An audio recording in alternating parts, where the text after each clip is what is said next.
En Valparaíso, Chile, un profesor de educación física es gravemente herido. Para nosotros era un robo frustrado, ¿no es cierto? En el momento que había armas de fuego, ya no eran delincuentes habituales, sino que eran asaltantes. Los investigadores encuentran parte de un dedo en el interior del vehículo. Muchos decían cómo teniendo una evidencia tan importante como un trozo de dedo de uno de los delincuentes, no es posible hallarlos. De la exitosa reconstrucción de la falange de este dedo depende el esclarecimiento de la muerte de El Profe. Valparaíso está ubicado a 120 kilómetros de Santiago de Chile. Hace 15 años, el asesinato de un profesor en esta ciudad estremeció a todo el país. Bájate el auto. ¿Qué te pasa, weón? ¿Qué te pasa? Suelta, weón. ¿Qué te pasa? Suelta, si no tengo nada. Suelta, weón. Suelta, weón. ¿A dónde te estás subiendo? Suelta, weón. No, tírale.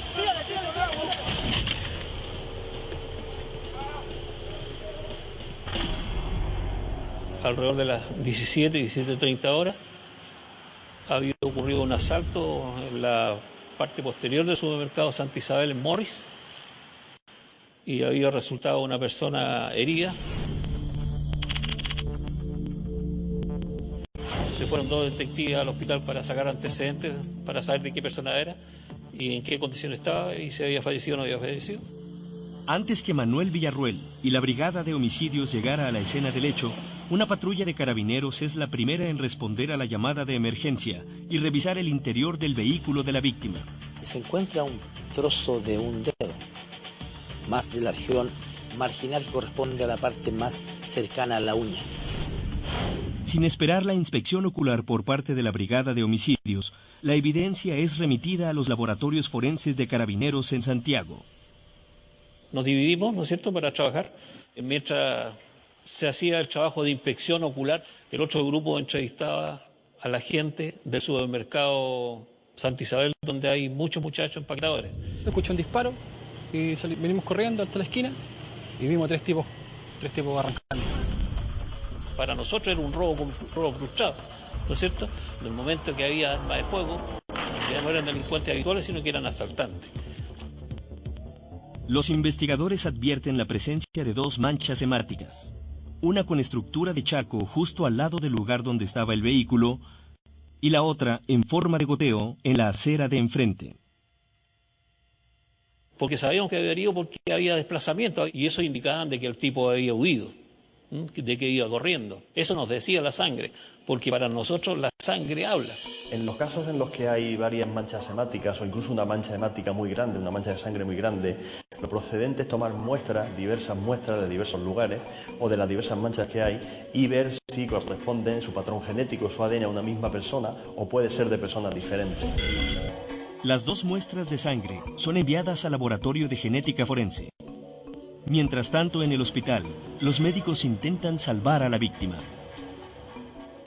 Él llega prácticamente agonizante, con una herida de un diámetro de 5,5 centímetros de diámetro en la región orbitaria que abarca la región temporoparietal izquierda y el globo ocular. Estuvo unas horas de sobrevida en el hospital y falleció en horas de la noche, como 4 horas después de los que habían iniciado los hechos. Establecíamos ya que la víctima era un profesor de educación física, que esa persona, profesor de educación física, trabajaba en una universidad, había sido profesor de la Escuela Naval, profesor de educación física, profesor de esgrima, y que su nombre era Antonio Eduardo Ceballos Ríos. Tocan el timbre, me dice que hubo un incidente en el supermercado y que le dispararon a mi marido en la cara. Y no nos dejaron salir, o sea, no, espere, llamaba por teléfono. Y el rato después dice, lo siento mucho, su marido falleció. La muerte de Ceballos Ríos causa dolor entre los habitantes de Valparaíso. En general, en las universidades hay muchos profesores, pero no todos son tan queridos o tienen tan buenas ligadas con los alumnos. Un hombre increíble, carismático, alegre, dedicado 100% a su trabajo, a su profesión, muy entusiasta, un líder. Era un caso emblemático de mucha connotación, la ciudadanía estaba muy preocupada, la prensa estaba muy preocupada, la superioridad estaba preocupada, entonces había que trabajar las 24 horas del día. En Valparaíso, Chile, un conocido profesor de educación física fallece durante un intento de robo.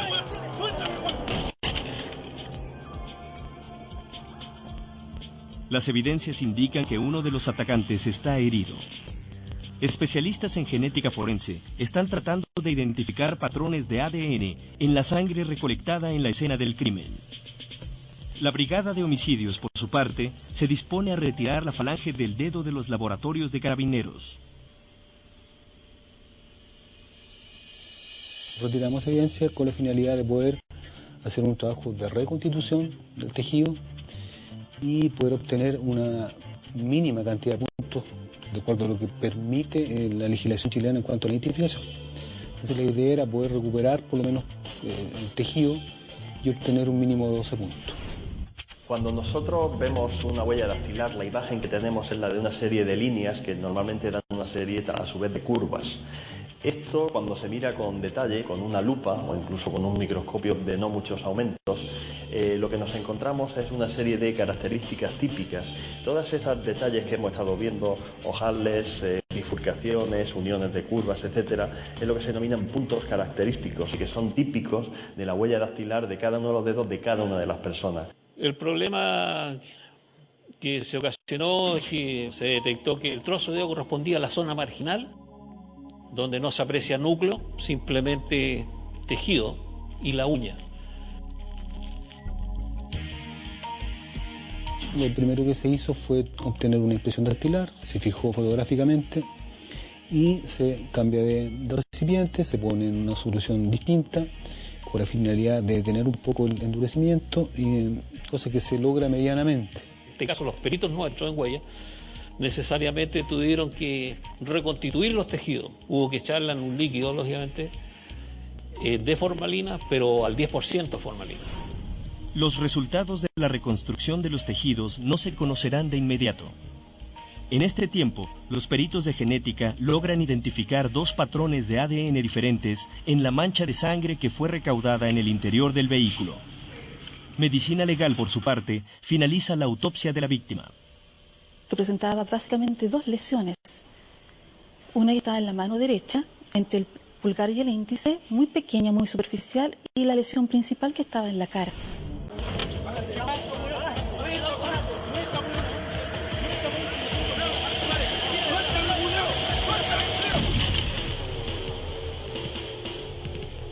Y pudimos determinar cuál era la dirección del trayecto intracorporal, que era de izquierda a derecha, de superior a inferior y de anterior a posterior. Los peritos logran reconstruir los tejidos dañados de la falange, pero un nuevo impedimento retrasa la obtención de los resultados que esperaban. El perito en huella había logrado reconstituir el tejido, pero lamentablemente no teníamos núcleo de ese trozo de huella. No teníamos núcleo. Aunque la superficie de los dedos parezca lisa, realmente no es lisa. Si se mira con una lupa o con un microscopio, vemos que hay una serie de alteraciones. Y esas alteraciones, que son como pequeñas montañas y pequeños valles, como una serie de picos, es lo que conforma las huellas dactilares. En la parte central de una huella dactilar es donde se encuentra el núcleo y los puntos característicos que diferencian a una persona de otra. Los peritos huellas se quedaron con el dedo trabajando aquí en Santiago para ver la posibilidad de formar la huella nuevamente, el poquito de huella que hay, el trocito de huella que existía, para ver si servía para individualizar al presunto autor o participante del delito. La verdad es que este proceso fue bastante largo, pese a que muchos decían cómo teniendo una evidencia tan importante como un trozo de dedo de uno de los delincuentes no es posible hallar. En los laboratorios de la Brigada de Homicidios chilena, expertos en reconstrucción cosmética y peritos en dactiloscopía llevan varios días tratando de reconstruir la falange de un dedo. Del éxito de esta gestión depende la resolución del homicidio de un profesor de educación física en Valparaíso.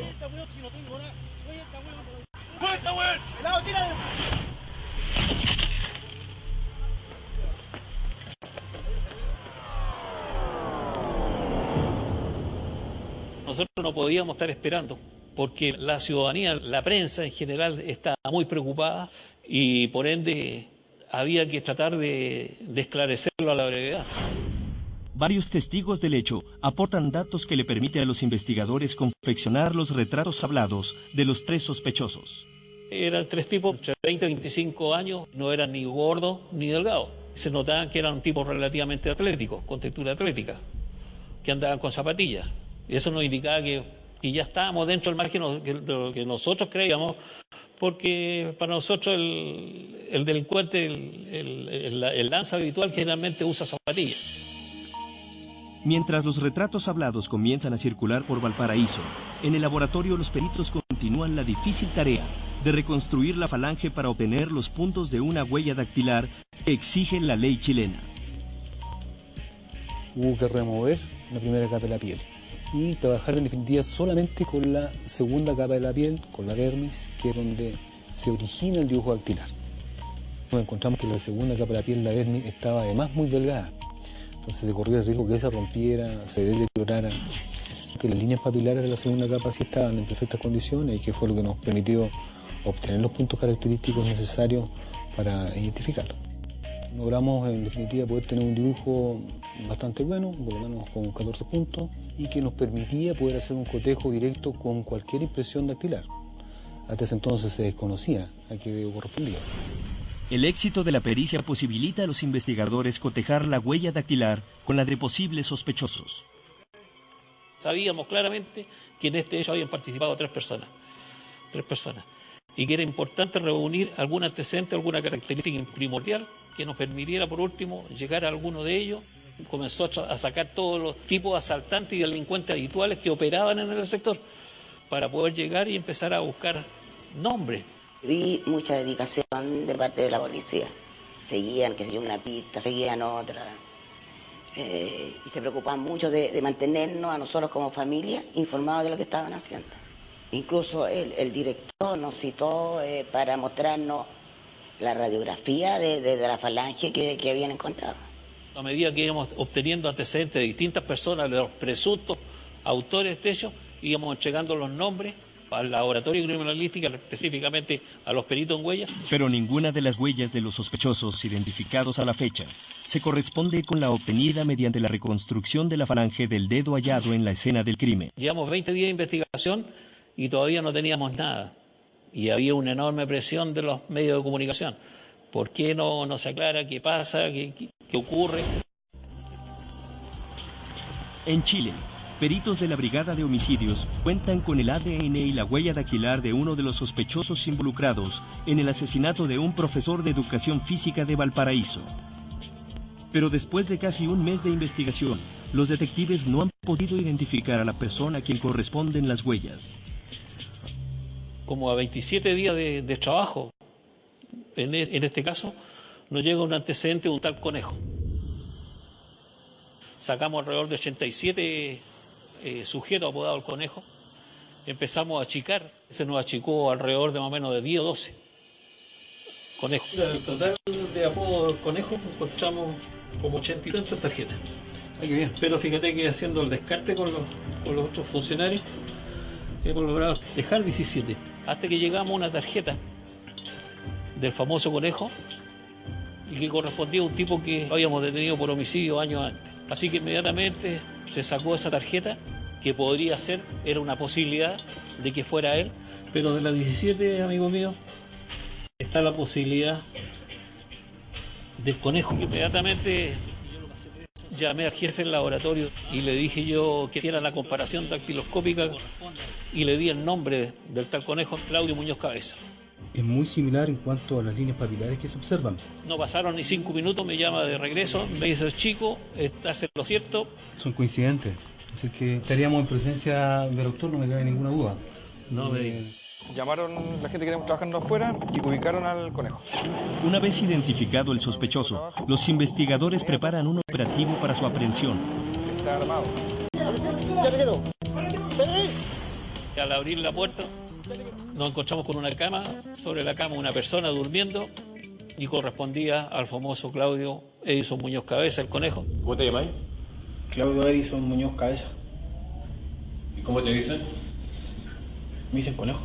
En la dependencia de la Policía de Investigaciones, el Conejo confiesa el crimen y revela los nombres de sus cómplices. Toño y el otro era el Toñito. Nos dice que uno de ellos era el conocido por el Chino Toño en la delincuencia, en el ambiente delictual, y el otro un tal Toñito, que últimamente está dedicándose al robo con intimidación y por ende cambiar de especialidad. Nos señala el lugar donde podía estar detenido, o donde podía estar viviendo, nos indica el lugar donde vivía el Toñito también. El Toño y el Toñito son detenidos y llevados a la dependencia policial. Estos tres delincuentes, según declararon en el proceso, se juntaron un día sábado y decidieron bajar al plan de Valparaíso a, comillas, vacilar, o sea, a pasarlo bien, a entretenerse con algo, y para eso querían un automóvil. La víctima había comprado algunas cosas y había salido a su mercado y se había dirigido a su vehículo. Y decidieron ir a quitarle el auto. Pero el profesor Ceballos, deportista, profesor de educación física con muy buen estado físico, opuso resistencia. Y al no poder sacarlo, ¿cierto?, entre los tres, el Chino Toño opta por sacar su escopeta recortada que tenía bajo su vestimenta, lo encañona de muy cerca apuntándolo a su rostro, en tanto los otros dos tomándolo de distintas partes del cuerpo y el Conejo prácticamente de la cara, es que se produce el disparo. Se produce el impacto, ven a la víctima totalmente con su rostro y cráneo destruido, el Conejo herido. El Conejo, al verse herido, huye al final porque no sabía qué pasaba, no sabía qué más pasaba con su cuerpo, y ve que sus compañeros van huyendo en dirección al sur y opta también por seguirlo. En lo personal, yo creo que el éxito de esta diligencia ha marcado un hito entre la policía. Son muy pocos los casos que se han declarado vivir en el mundo por evidencia tan pequeña. Yo rescato más que eso el trabajo de equipo que hace la policía. Porque aquí interviene no tan solo la gente de la brigada de homicidio, que ellos hicieron todo el trabajo investigativo, pero hay todo un trabajo detrás en cuanto al trabajo laboratorio, a los especialistas en huella, la gente que investigaba en el gabinete. Al Conejo se le dieron 15 años porque tenía una serie de hechos pendientes. El Chino Toño, por este caso, le dieron 15 años, y el Toñito, que ha tenido 61 días. La familia del profesor Ceballos, sobre todo su mujer, su viuda, siempre fue una mujer muy digna en esto de la investigación de la muerte de su marido.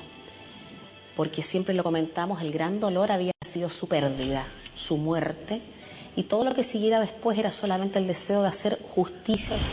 Que después de largo trabajo lograron encontrar a este Conejo. Para mí y para mis hijos, un alivio en el sentido de que el asesinato no iba a quedar impune, que no iban a estar libres, fueron todos presos. Con eso nosotros no nos iba a devolver, digamos, nuestro ser querido, pero por lo menos los asesinos iban a pagar.